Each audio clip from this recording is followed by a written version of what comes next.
Hello, we are here with Bernie Rondell, a plane expert, I should say.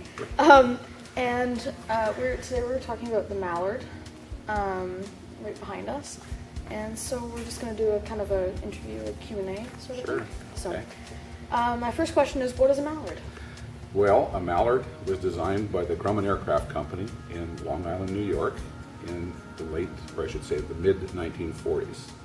It was designed as a corporate transport, and it's also an amphibian, so it can land on the water and the land as well.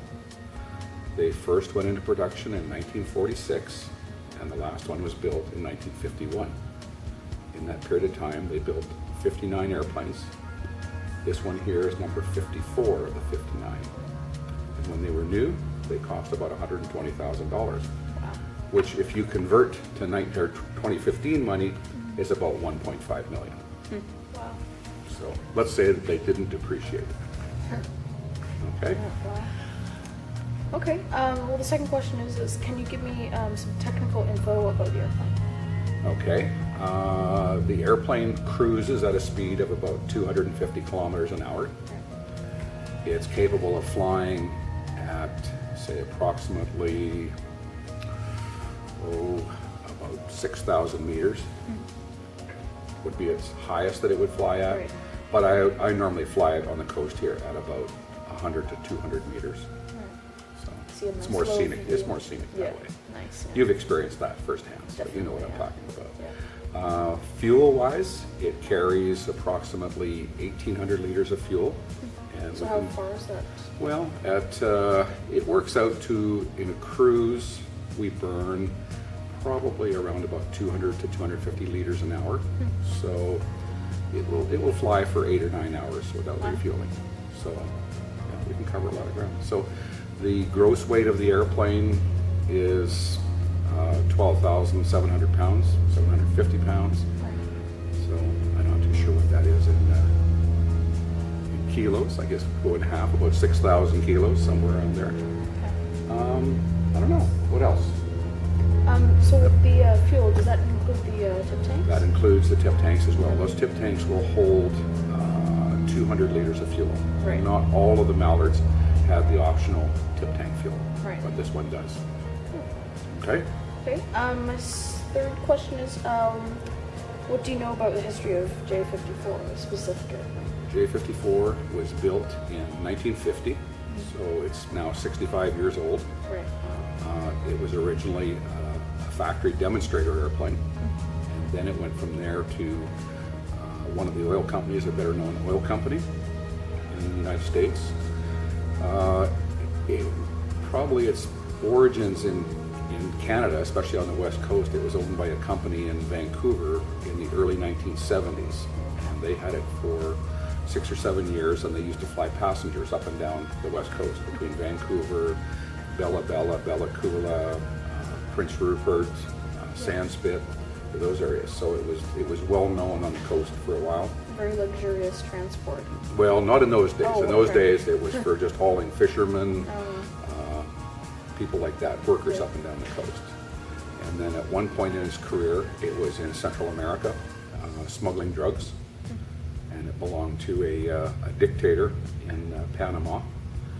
From there, it wound up back into Canada, and then it went to Thailand, and it was being operated by a resort in Thailand, or it was attempted to be operated by a resort in Thailand for hauling guests back and forth to some of the islands, but it wasn't successful, and the company went bankrupt in about 1992 or 93, and there it sat. For a long time. For a long time, yeah. Yeah. Okay. Okay, so my fourth question is, where did your involvement begin with J54? It began in Thailand. The airplane had been derelict at a military base for approximately 5 years. So I was approached by a friend of mine to go to Thailand with them and assess the airplane for repair, getting it airworthy again, and possibly then flying it across the Pacific back to Canada. When we got there, we determined that there was no way that the airplane was ever, it would take a long, long time to get it airworthy enough for a Pacific flight. Yeah. So consequently, we worked on it for about 2 weeks, and we did our initial test flights in about 2 weeks. And we were there for about a month, and we eventually wound up with the airplane being landed on the water close to Bangkok. And then it was lifted onto the deck of a big freighter, about 600-foot long freighter. And then it spent about a month coming across to North America, and it came into a port in Washington State and was offloaded off the ship, and then we flew it home from there. And then now it belongs to a local businessman, and I get to fly it and maintain it and keep it here in my hangar. So it's every pilot's dream. Yeah, definitely. Yeah, and it's such a rare airplane, isn't it? Well, of the 59 built, there is only 5 left flying in this configuration with the piston engines. Right. And there's another 5 that have been converted to turbine engines still flying. So really, to have 10 airplanes out of 59 built, that's a pretty good number still, percentage-wise. But they are still a very, very rare airplane, yes. Yeah. So you call this a amphibious flying boat. What is that? Okay, well, this airplane, the lower part of the body of the airplane has actually got the hull of a boat associated with it. You can see that this area here is called the forebody. There's a step there and then an afterbody. So it really does look like the bottom of a conventional boat. And then these wheels here, when they retract up into position and they go into that opening there, then they are well clear of the water as well. So it makes it amphibious. We can either land on the land, or with the wheels retracted, we can land on the water. That actually makes it faster than a conventional float plane, which is purpose-built as a land airplane, and then they attach floats. Because we have considerably less drag than a float plane. Okay? You're on plan.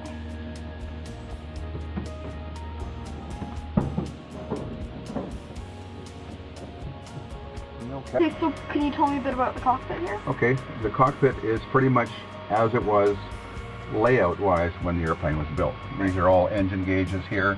They would have had the radios down here. Overhead, these are all the engine controls. These are the throttles here for the engines. But where it really differs is that the original airplane had what we refer to as steam gauges, old conventional analog gauges over here. What we've done on the pilot side now is we have a full modern glass panel. And this system, when it's up and functioning, which it isn't right now because we need to be outside for GPS position, has what's called a synthetic vision system, where this creates a three-dimensional picture. So we could actually fly down mountain valleys with it. Over here we have modern radios that also have GPS systems built into it. But it's a pretty basic layout, but it's very functional. Okay.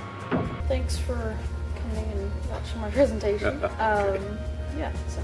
I think it's time we go flying. Yeah, definitely. I think so.